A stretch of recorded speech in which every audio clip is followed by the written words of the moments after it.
Hold on to your butts. We are changing the course of history as we see it. That is what Wesley demands.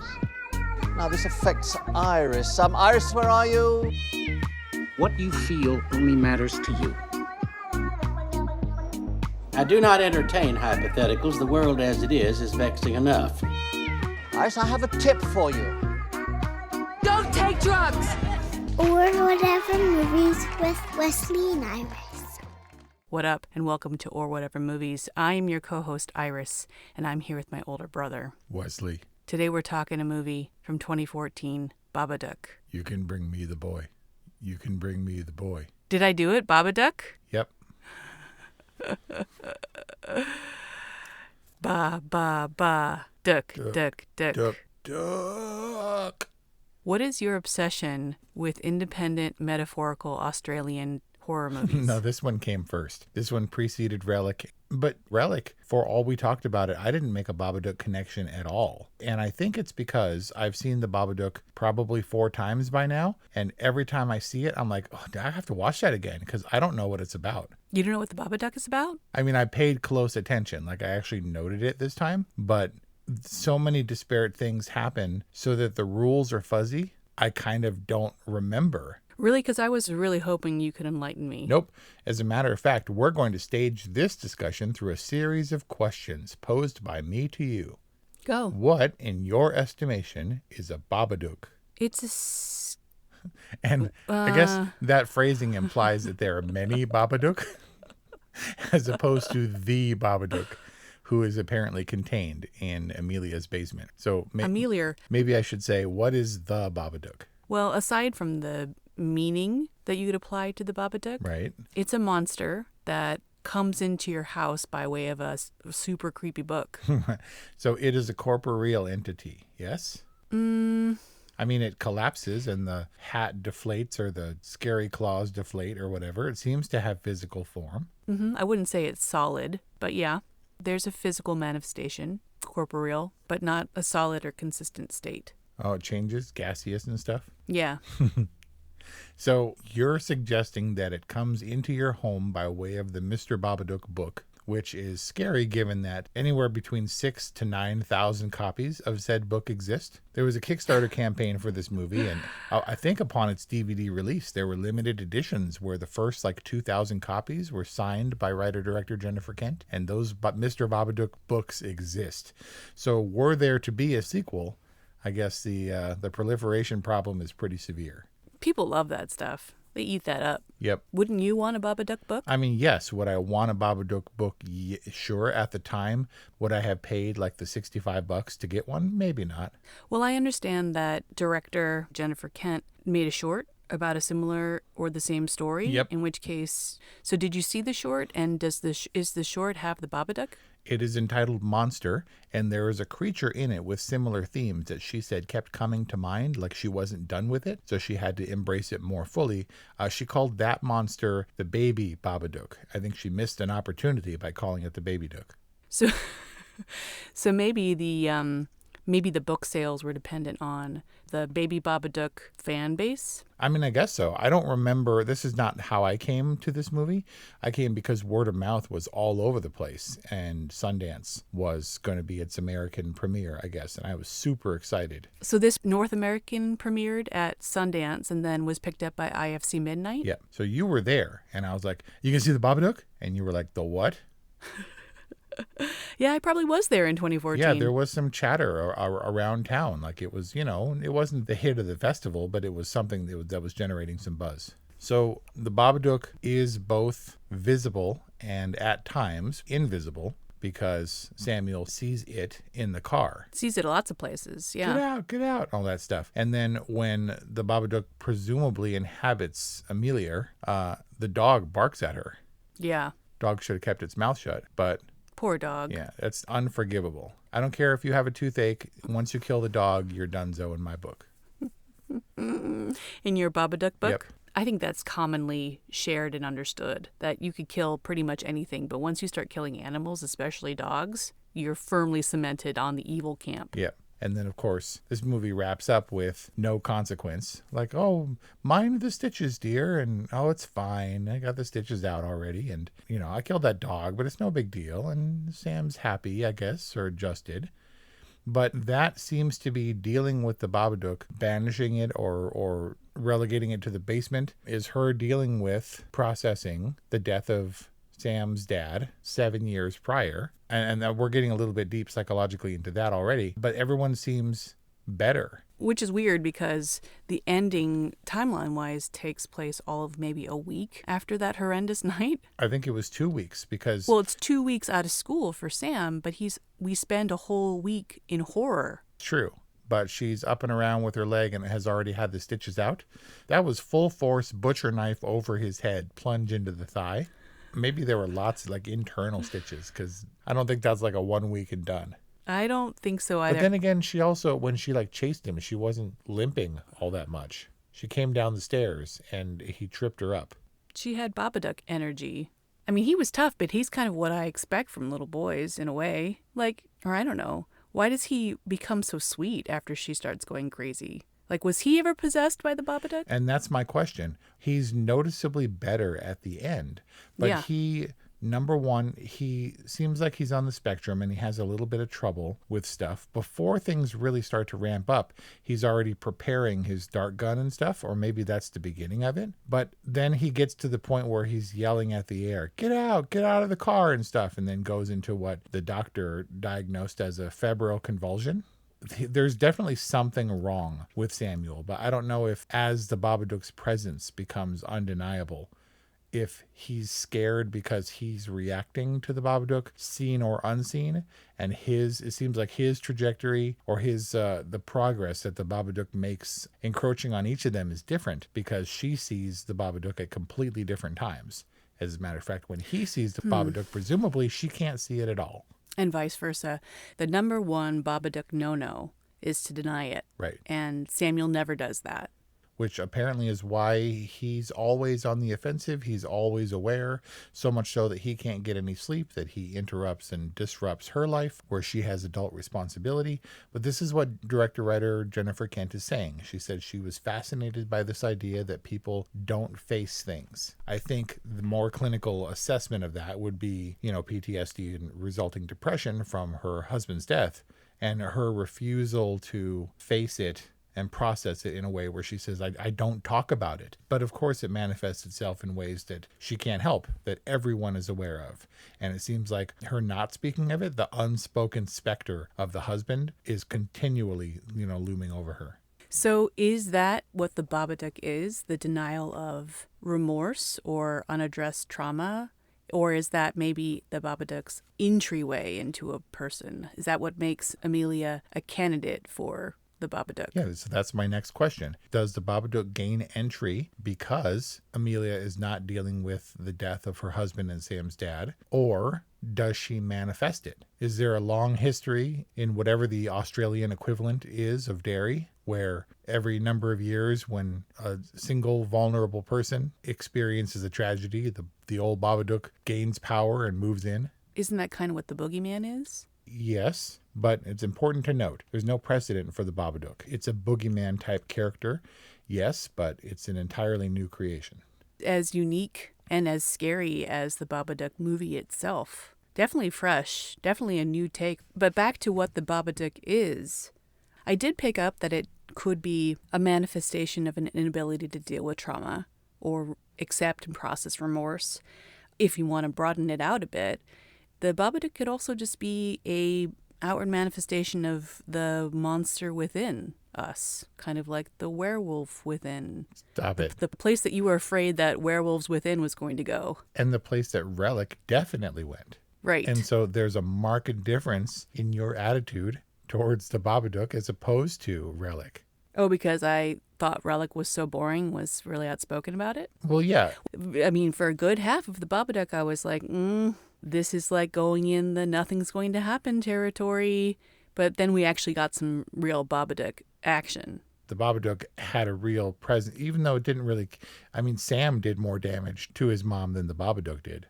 Yeah, because when the Babadook attacks her from behind, There's like a flesh ripping sound or something where I thought he was attacking her, but really he was just inhabiting her, Yeah. entering her. As CinemaSins said, the Babadook enters via the badonkadonk.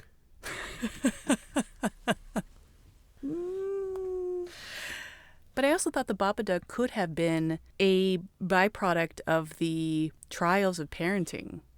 Because what Amelia's experiencing is kind of just parenting. And when you have a kid who's maybe a little bit more difficult, then it is a little bit more hard. Like the not sleeping thing, that's real, homie. No, I get it. And as a single parent post-trauma, when Sam's problem is present, then she just doesn't sleep for weeks and goes a little bit insane.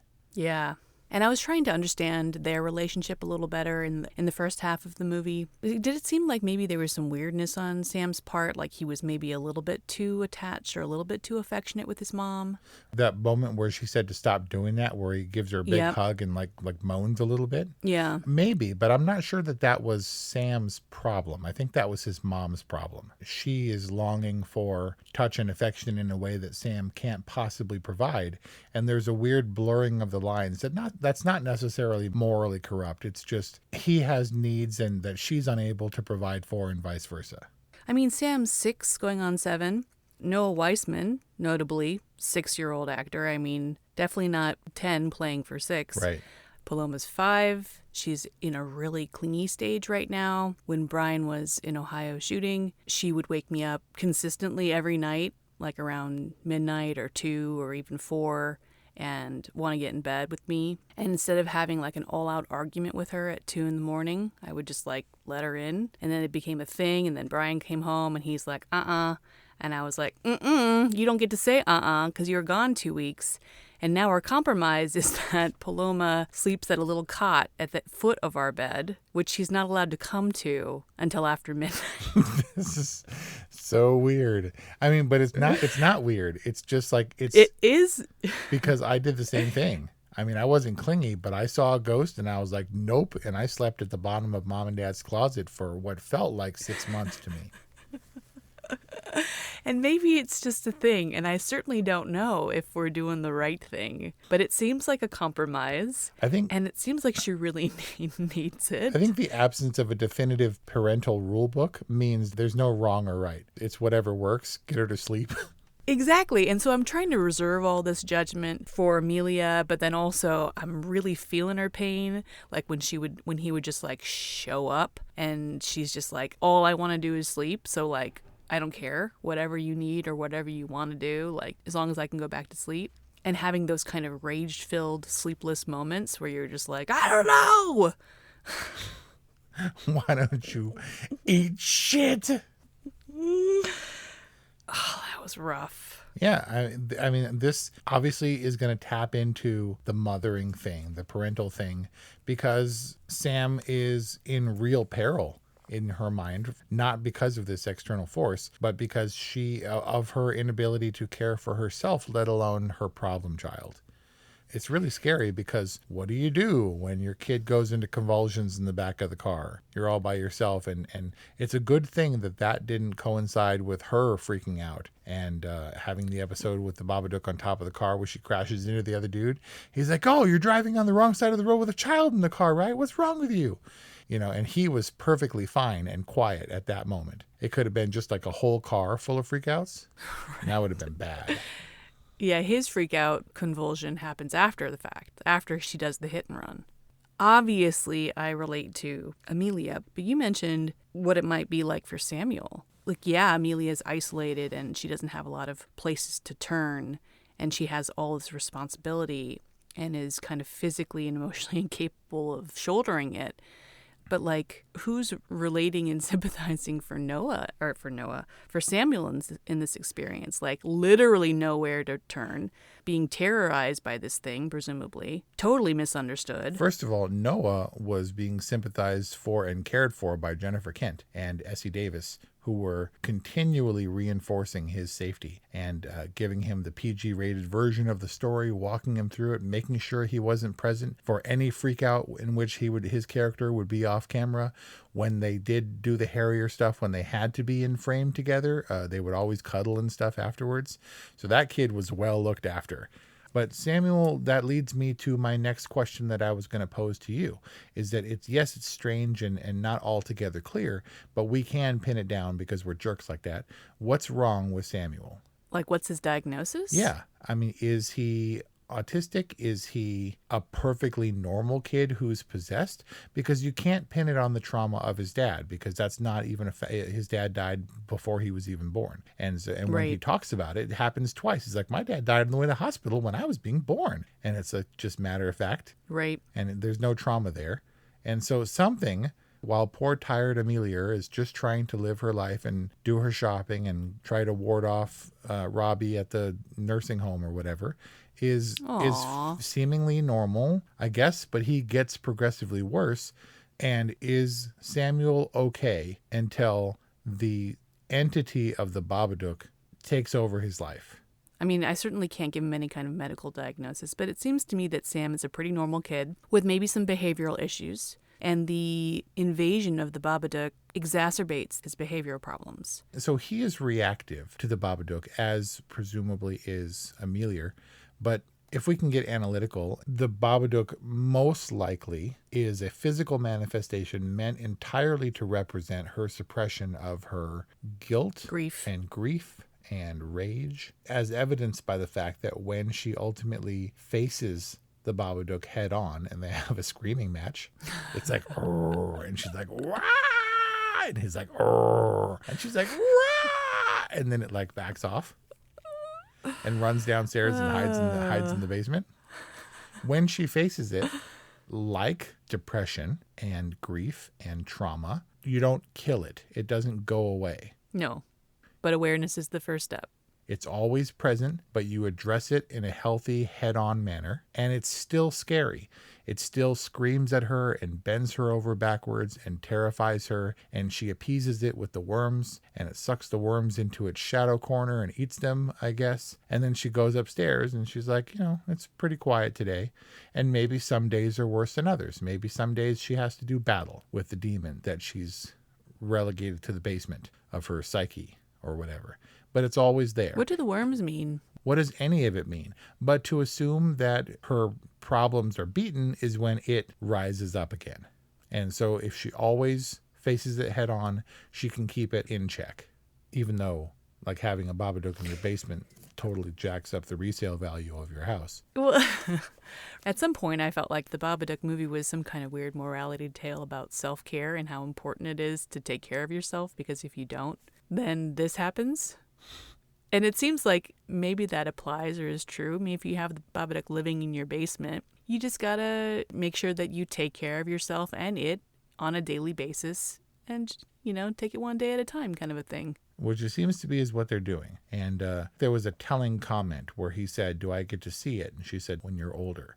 And is that her explaining everything that happened over the course of those days where it seems like she had an episode? Or is it fully explaining what her life is as a single mom as a result of his dad and her husband dying, and how she vaguely associates that trauma with Samuel, where she doesn't want to celebrate his birthday, which you would think would be a good excuse. Yes, it's a reminder, but also it's a joyous occasion, celebrating your kid's birth, and it doesn't always have to be about the dad dying. If you have real trauma that in turn impedes your life because of your inability or your unwillingness to process it, that's one thing.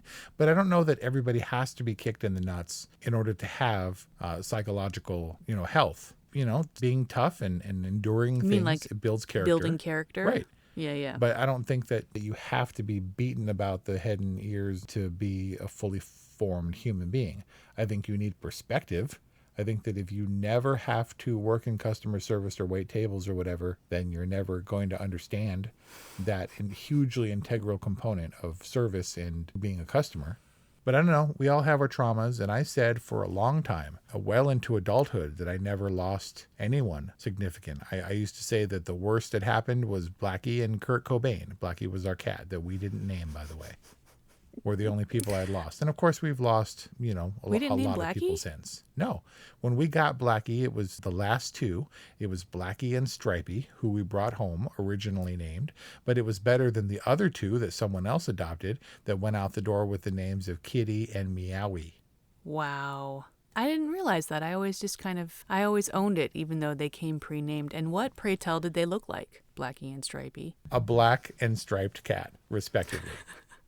And then, of course, we lost, many people after that. But thankfully, at least in this case, as long as you got to deal with a Babadook, it's better that you don't have the trauma of your dad's passing in your mind.